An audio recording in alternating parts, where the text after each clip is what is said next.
বাড়ির থেকে একটু ম্যাগি বানিয়ে নিয়ে এসেছিলাম। তারপর ডিউটি শেষ করে রাস্তা পার হচ্ছি, ফোন করলো আমার এলিয়েনগুলো, ফোন করে বললো কোথায়। আমি বললাম রাস্তা পার হচ্ছি।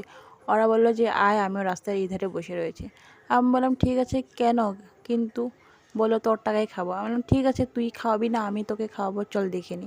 এই দেখো আমার এলিয়েনগুলো, মুখটা কিন্তু দেখো, কিন্তু আশা করে রয়েছে আমার টাকায় ওরা শপিং করবে, কিন্তু আমার ব্যাংকে তো মাত্র 17 টাকা একটা পড়ে রয়েছে।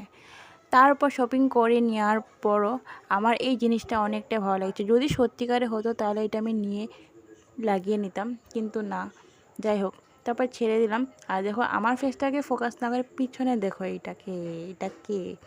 তারপর হাসি মুখে চলে আসলাম এখানে। ও ভাবতেই পারলো না যে ওর পাতের থেকে আমি থাপ মেরে খেয়ে নেব।